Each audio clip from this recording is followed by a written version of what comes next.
I'm out in the garden today because I've got a new tent. Actually comes in 2 pouches,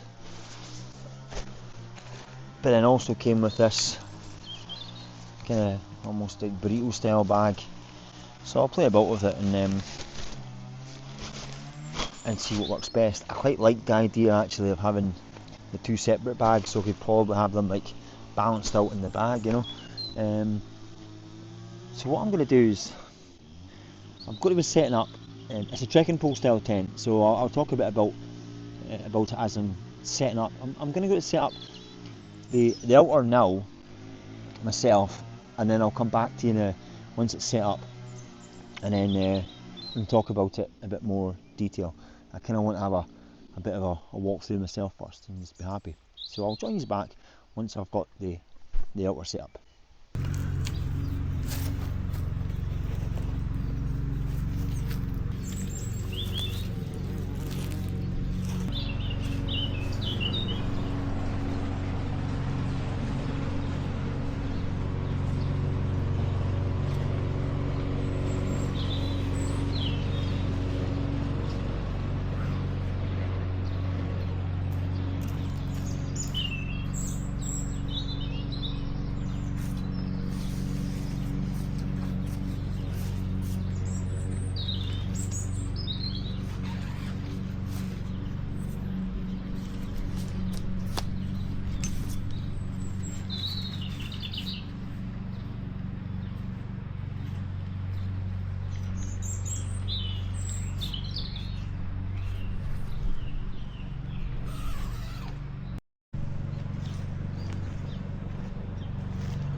Right, so that's it in the outer fly. There's still a little lip there, which I think if these get pulled out, which I've got a plan for, I think that'll be about right.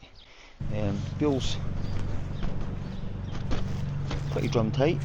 In the bag they had 4 guy lines, so I've added them to these lower points, but I do feel like a couple of higher points might be quite nice. And I pulled these as tight, and this is at 130, so maybe 125 might be the perfect one. I think what we'll do is we'll open this up now and give you a proper look inside, and we can see what it's like before we put the inner in. So the inner has got these little clips that just attach to up there somewhere. There we go. And we'll do the same on the other side, and then I'm going to pull it out. So let's get that done.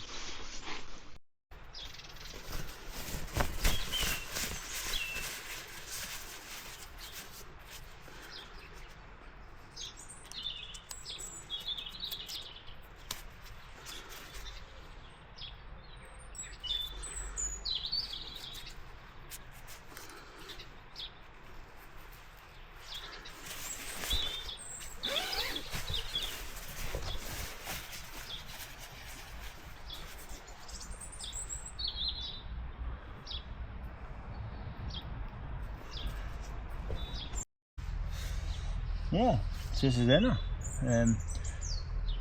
A few people mentioned that it's a bit saggy at these ends here. You can sew probably something in there, I think, both sides, which will then pull that up and you can put a bit of torque on it. I've got a couple of ideas I want to work with and see if it'll work. But see, still bags of headroom both sides.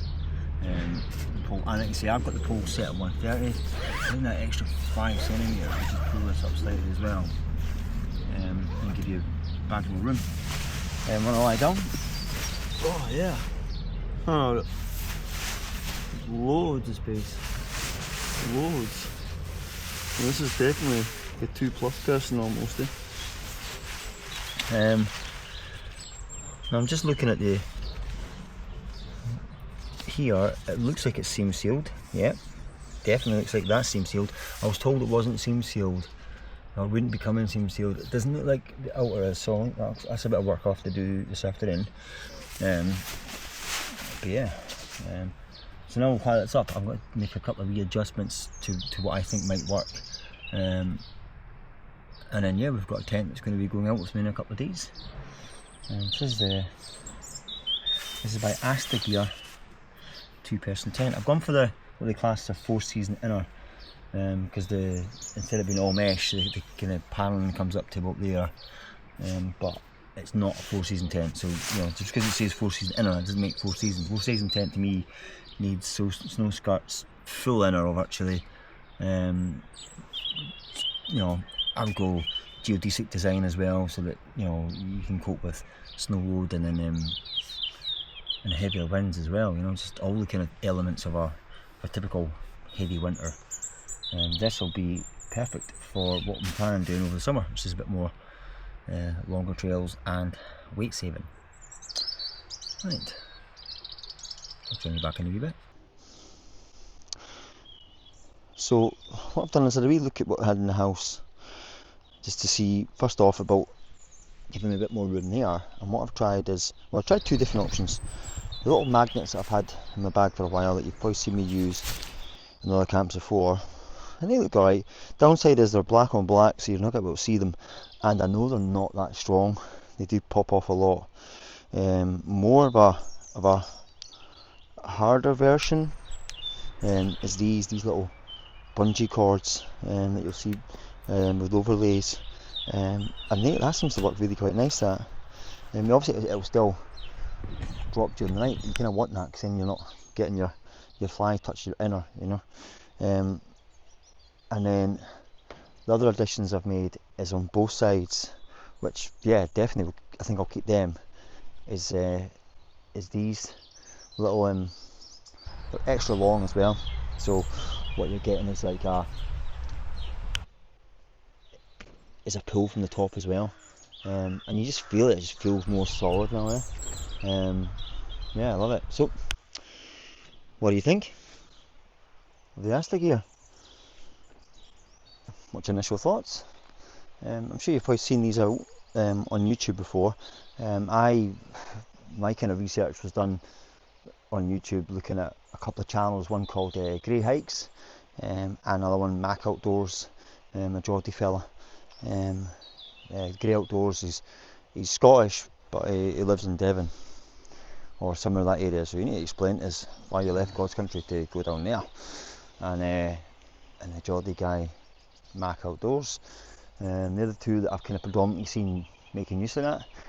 As you'll see by the look of it, it's very similar to another well-known chicken pole tent, but before anyone pipes up with that, they've copyrighted it and it's not right. They need to do a bit of research first, because you'll find out that the company you're about to jump on the bandwagon with weren't the first company to do this offset chicken pole idea. As far as I know, and as far as I've read to believe, and from what I can remember looking at, it was Sierra Designs, the company that sell a lot in Decathlon nowadays. So that's why I'm pretty sure about that actually.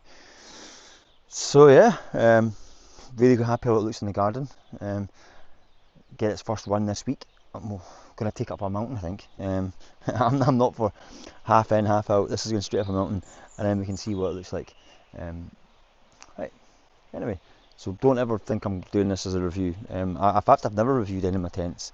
Even if I talk about my tents, I don't review them, because you know, I'll give you experiences more than anything else.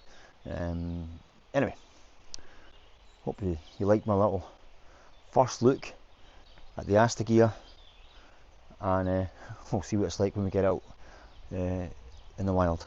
But for me, Robert, North Mountain Adventures, I'll see you all soon. Bye bye.